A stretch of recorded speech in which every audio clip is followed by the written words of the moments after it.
خواهستان استادی تعریف میکرد درباره زن کاملی. تو این نامه هم نوشته که همسرم منو کتک میزند. خیلی کار زشتیه. زن کنیز مرد نیست، زن مکمل مرده، زن ایمان مرده، زن تقوای مرده، زن مسکن مرده، زن لباس مرده، زن امنیت و آرامش مرده. زن که نباید کتک زد، دختر مردم که نباید کتک زد، مادر بچه هاته. با کتک که دردی دوا نمی شود، با مشت و لگد و فحش‌های ناموسی به همسری که مادر بچه هاته. انتظار دارید بچه هات را فرشتگونه تربیت کند؟ نمی شود همچین چیزی که جلو بچه ها مادر رو لگد مال بکنید. دو طرف باید اصلاح بشوند. استادی تعریف میکرد درباره زن عاقل و فهیم و کاردان و قاعده فهم. مثل این خواهرمون هر شب از دست مرد خشنش کتک میخورد، مشت و لگد، کتک که به تنگ آمده بود. تا یکی از شبها، یکی از روزها بحثشون شد و شروع کرده فحش‌های زشت ناموسی به همسرش و مشت و لگد تا اونجایی که تونست به همسرش کتک زد. همسرش همطور خوابیده بوده، گریه میکرده، آه میکشیده. یک دفعه صدای زنگ در به صدا در میاد. خواهرها و برادرها خوب گوش بدن. صدای زنگ در به صدا در میاد. مرد تو حال نشسته بوده، خودخوری میکرده، هنوز عقده‌اش تخلیه نشده از بس که کتکش زده. حالا خودخوری بعد از کتک زدن. صدای زنگ در به صدا در آمد. وقتی مرد رفت دم در رو باز کرد، دید که پدر خانمشه، مادر خانمشه، برادر خانمشه، باجناقشه، همه آمدن مهمانی. مرده به ظاهر طوری نشون داد که خیلی خوشحاله، ولی از اون طرف ترس و وحشت مرده رو فرا گرفت. حالا چه کار کنم؟ اگر این دخترشان، این خواهرشان که همسر منه، الان اسرار منو برباد بده، بگه به برادر گردن کلفتش، بگه به پدرش، بگه به باجناقش، بگه به اون یکی، بگه به خواهرزادش، اینجا چه کارش میکنن؟ الان خودش تنهاست، انتقام ازش میگیرن و دست دخترشون و خواهرشونو میگیرن، از خانهش خارج میکنن. اما اون خواهرمون زندگیشو دوست داشت. نمیشه که هر روز ازدواج کردن که لباس نیست که دکمش باز بکنید نشد میرم. باید زندگی رو ساخت، باید مشکل رو حل کرد. هیچ مشکلی نیست که حلی نداشته باشد، به شرطی که ما خواهان حل مشکلاتمون باشیم. بالاخره زندگیشو دوست داشت. با این همه کتک کاری میفهمید که خانه پدر یک روز، دو روز، زنی که از خانه پدر رفت بیرون، رفت خانه مرد، دیگه تو خانه پدر برگشتی ندارد و جاش نمیشود. دیگه احساس حقارت میکند، دیگه احساس میکنه که اونجا اضافیه. خواهرم باید با این دید نگاه به زندگیت بکنید، نه اینکه با کوچکترین مشکل، با کوچکترین نصیحت شادر رو بردارید یلا طلاقم بده.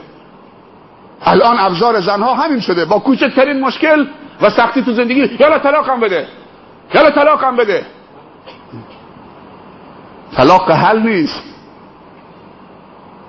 ببین این خواهرت، ببین این زن مسلمان، این زن قاعده فهم، هر شب کتک کاری، اما میگه همین کتک باز از خانه پدر بهتره که بر بگردم.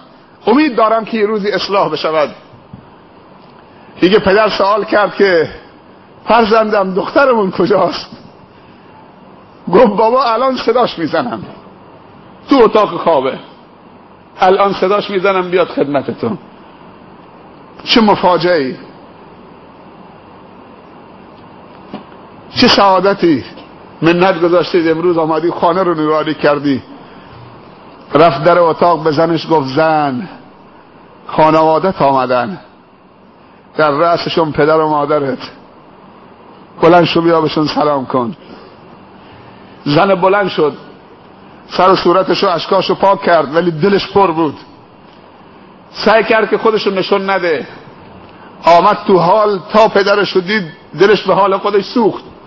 از یک طرف وسوسه میشد که بگه، از یک طرف میگفت زندگیمه باید تحملش کنم، پایان شب سیاه سفید است، گر صبر کنی ز غوره حلوا سازی، از صبر و ضیا انما یوفی الصابرون اجرهم بغیر حساب. کسی که به خاطر خدا صبر کنه بر سختی زندگیش، خدا راهی رو برای نجاتش و هدایتش مهیا میکند. میگه بلند شدم رفتم دست پدرم رو بوسیدم، همینجا دلش پر میشه. میگه بابا چرا گریه میکنید؟ پدرش میگه بابا از حالا مردش هم ایستاده منتظره که چی میگه این مردم. زنم گفت بابا این از اشک شوق و خوشحالی به دیدار شماست. زیارت غیر منتظره بود، انتظار نداشتم که کل خانوادم امشب تو خونم باشن.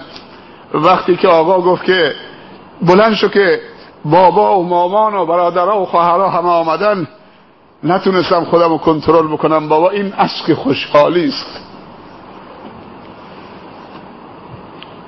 مرد خیس عرق شد اونجا.